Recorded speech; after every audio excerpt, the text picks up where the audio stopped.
Recently in Europe, riots have been erupting and massive protests breaking out over the draconian lockdowns and insane rules being imposed on people due to the coronavirus pandemic. In the United States, however, we have a special gift laden upon us by our founding fathers, and my friends, it is called the Constitution. And because of this document, it is increasingly difficult for these despots to lock us in our homes. Which is why this news is actually kind of funny. Lockdown in LA. LA County asks its 10 million residents to stay home for 3 weeks, but churches and protests are exempt. It is asking them to stay home. Now, a lot of people are going to do it. Sure, fine, I guess, but you do have a fundamental and constitutionally protected right to gather as you see fit and to worship as you see fit. You know the funniest thing about the First Amendment is? It doesn't say that you can protest. It says you can peaceably assemble.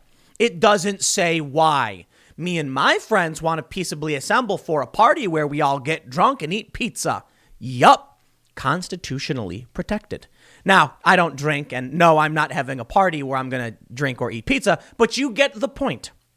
There are many places where they're trying to use certain language to make people think you're being mandated to stay home when they can't actually do it. And there have been governors who have tried to do it, and the courts usually get involved and say, you can't.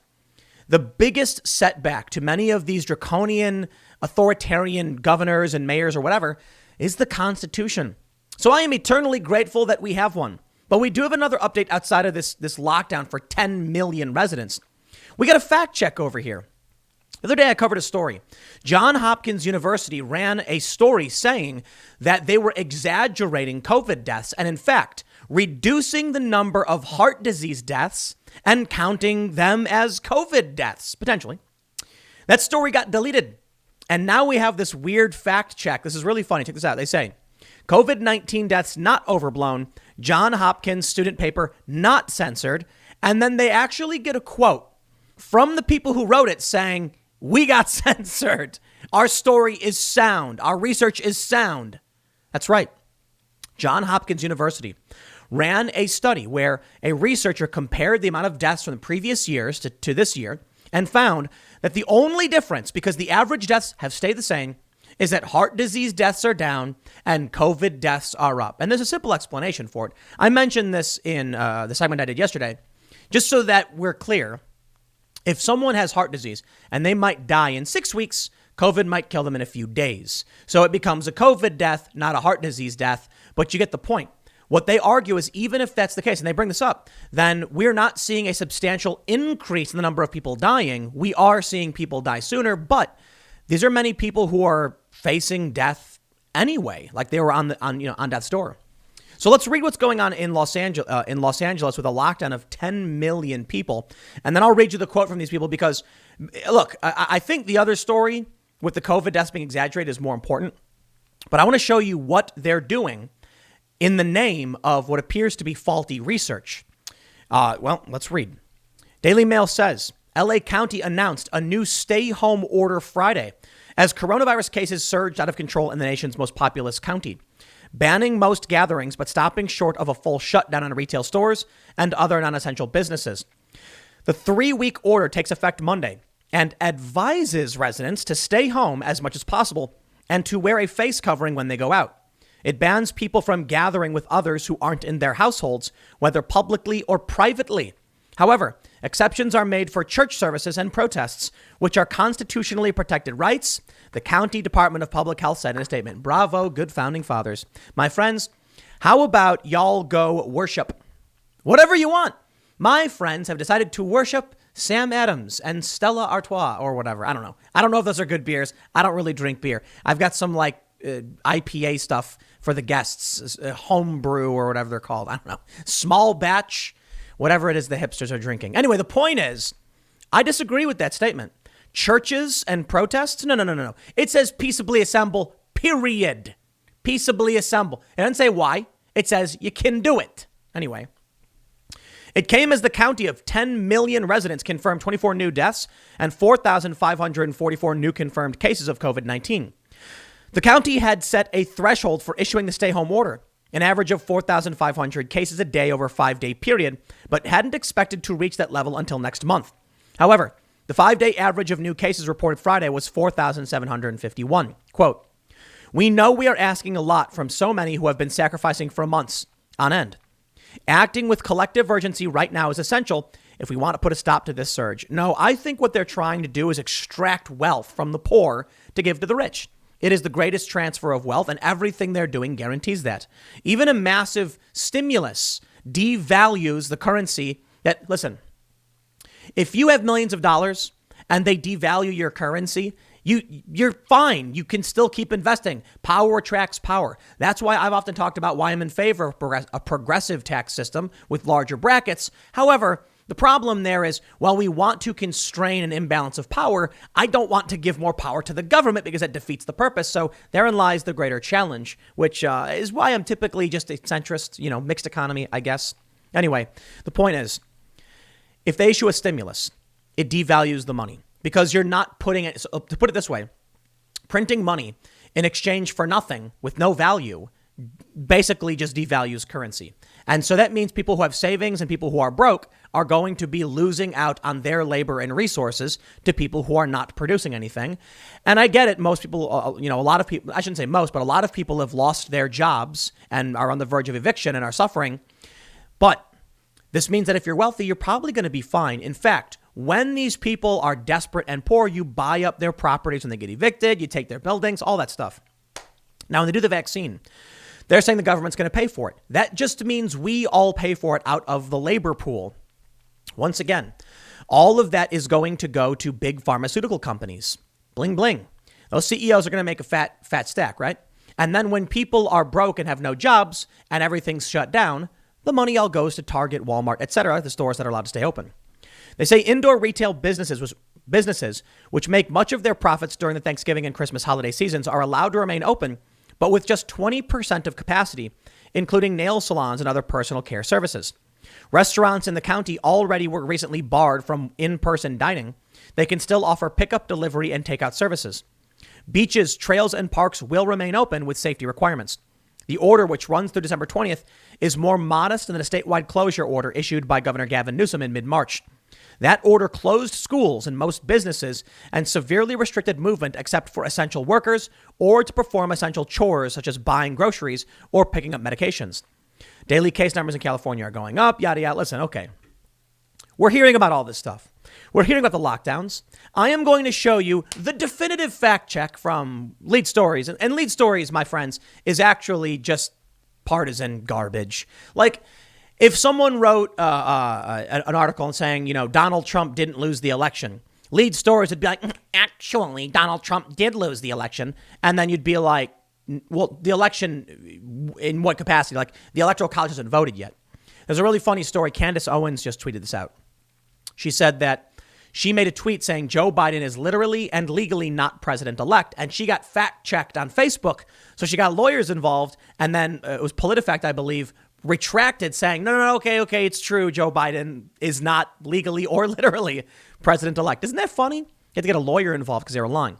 But anyway, the point is, I'm showing you Lead Stories because they got a statement from the people who wrote this article saying COVID deaths are overblown. The reason I'm showing you these stories in this order is look at the lockdowns. 10 million people, they're saying stay in your home. Now, they're not saying you have to because they don't have that power. Thank you, Constitution. But they're trying to, and they did it before. Joe Biden says we are going to be facing a very dark winter, which has all the conspiracy-minded people kind of laughing and freaking out because of Operation Dark Winter, which was a simulated bioterror attack, which is funny, by the way. I'm not saying they're related. I'm just saying poor choice of words, Joe Biden. But the point is, all of this is being done in the name of a virus that, according to Johns Hopkins research, is not increasing the number of deaths per year. It is causing problems. You don't want to get this. I got no problem wearing a mask. That being said, this is coming from Johns Hopkins, and they deleted. Look at this. Not censored. That's not the statement that they received. So this is what's really funny about something like Lead Stories. They say, fact check, COVID-19 deaths not overblown. Johns Hopkins student paper not censored. But when they actually got a comment from the authors, they said it was censored and the deaths are overblown. So how is that a fact check? It's not. They just want you to be desperately quivering in your boots at a disease where 99.9% survive. That's that. You know what, man? I'm just done playing games with this. Here's what they say. Is it true the lethality of COVID-19 is being overblown by government mortality data? And was a Johns Hopkins University student paper censored when it posted a story about that claim? No, that is not true. There's no evidence that official COVID-19 death tallies have hidden some other cause of unexpected deaths in 2020. The student's paper's retracted article contained inaccuracies that should have been caught during the editing process, errors that led to online sharing of misinformation, according to the Johns Hopkins newsletter managing editors. A version of the story can still be found online, and the newsletter staff kept a PDF version, eradicating censorship concerns. They actually placed a fact check on the source I used to start the story. It's notthebee.com. There's a satirical website called the Babylon Bee. They write satirical, news. It's comedy bits. It's not real news. They also have another website called Not the Bee for news stories that are true, but you'd think were satire. In it, they said, Johns Hopkins published an article saying COVID is no big deal, then deleted it. You can read the story for yourself. All factually correct, and Lead Stories put a fact check on it because this is not a legitimate fact-checking organization. It's just partisan propaganda. So when you see the story from Not the Bee, which was completely true, just saying, here's what they said, they put a fact check label on it to make you think it's not true. They've done it to me before. It's fake news. They say the claim about it being exaggerated, a version of the story can be found. The claims about deaths being exaggerated was found in an article archived here, published November 22nd by the Johns Hopkins newsletter, entitled "A Closer Look at the U.S. Deaths Due to COVID." They say they mentioned what I mentioned earlier on, that heart disease deaths were going down while COVID was going up. Thus, they believe they sort of replaced it. This is false and a misstatement of death certificate data. According to the CDC and other medical experts, including Johns Hopkins, which keeps an updated count of coronavirus cases and COVID-19 deaths. The Johns Hopkins Coronavirus Resource Center reported November 27th that 264,241 deaths have been reported in the U.S. due to the disease. For its part, the CDC reported a little more than 2 hours earlier, 260, whatever. The paper initially posted a tweet about the retraction, which was done late on November 26th, and it drew quick accusations of censorship. They said, though making clear the need for further research, the article was being used to support false and dangerous inaccuracies about the impact of the pandemic. We regret that this article may have contributed to the spread of misinformation about COVID-19. They say, as for user Just Phil's claim of some breach of academic and press freedoms, the paper's two managing editors, Marvis Gutierrez and Ariella Shua, wrote to Lead Stories to say they had not been censored. The article in question was retracted last night as it was being used to spread misinformation about the pandemic. We have preserved the article as a PDF and posted an editor's note with full clarification about our decision, highlighting the inaccuracies of the story. We were not censored, but decided to retract the article based on the reasons outlined in the editor's note. They say, we decided on November 26th to retract the article to stop we get it, misinformation. Brienne's study should not be used exclusively in understanding the impact of COVID-19, but should be taken in context with the countless other data published by Hopkins, the World Health Organization, and the CDC. As assistant director for the Masters in Applied Economics programs at Hopkins, Brienne is neither a medical professional nor a disease researcher. At her talk, she herself stated that more research and data are needed to understand the effects of COVID-19. Brienne was quoted in the article as saying, all of this points to no evidence that COVID-19 created any excess deaths. Total death numbers are not above normal death numbers.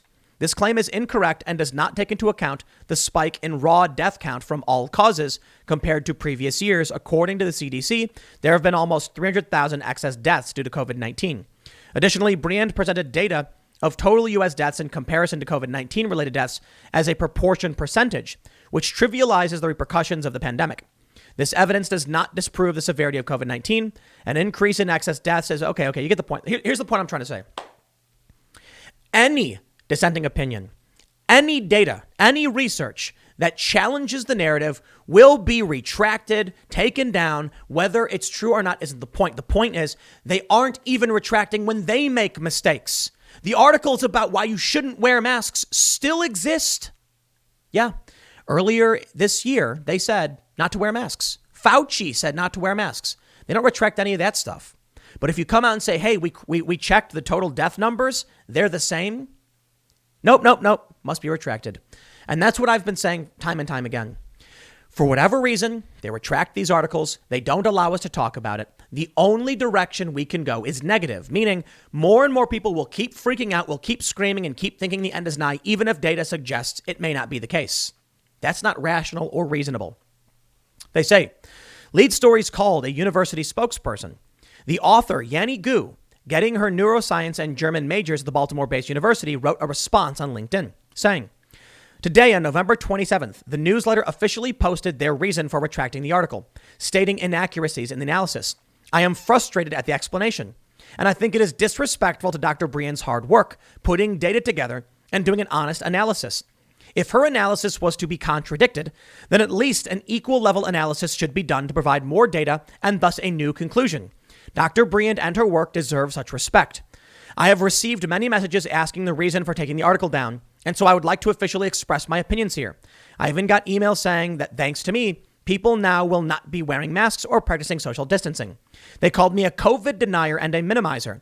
And then I have no idea the damage and the lives cost in me writing such an article. I was devastated to receive such accusations, but I stand my ground.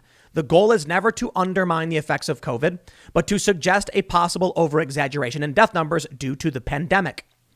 In a November 27th email to Lead Stories, Professor Briand did not challenge the characterization of her findings in either the original article nor the retraction, saying, their decision to retract the article was their own.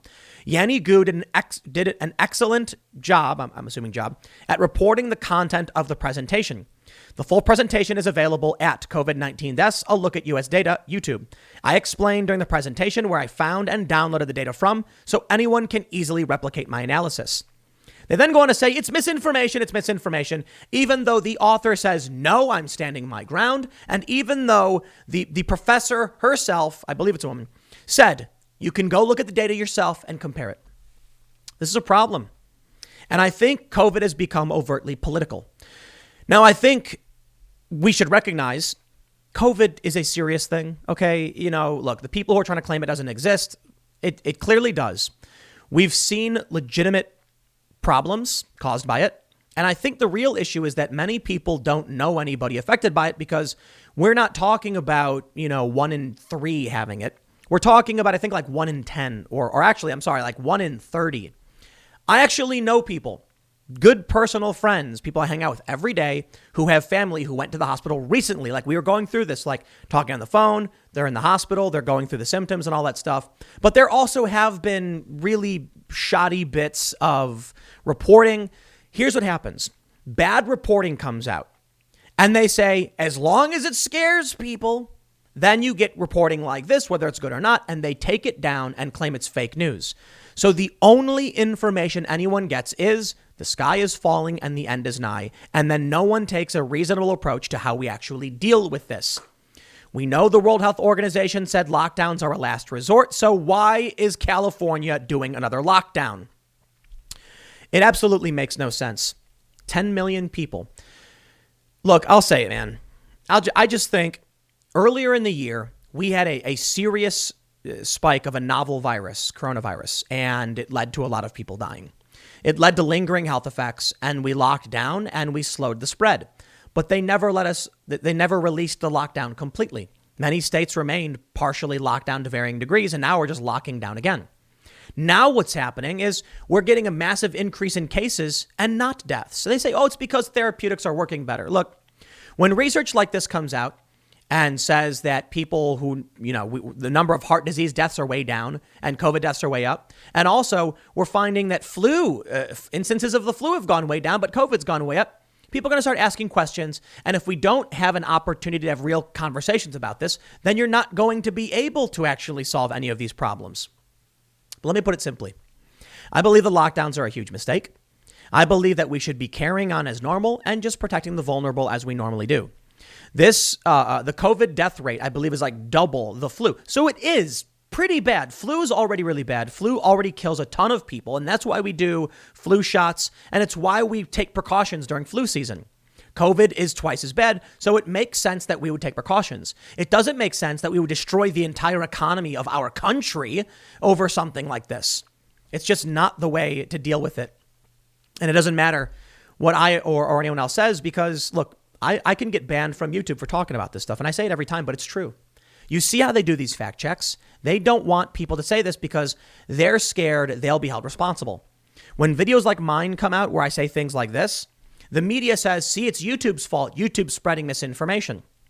And that's exactly why big tech says just ban them. Just ban them outright. Listen, wear your masks, please. Social distance. It is substantially worse, like double worse than the flu in terms of death rates. So we want to take it seriously. But to destroy the country makes no sense, in my opinion. And the World Health Organization are the ones who said it. I'm quoting them. Next segment's coming up at 4 p.m. on my main channel, which you can find by typing in youtube.com/Timcast into your address bar. It is a different channel. I understand it says Timcast down on the player. Don't ask me why YouTube did that. Just type in youtube.com/Timcast and you will find a new channel. Thanks for hanging out, and I will see you all there at 4 p.m.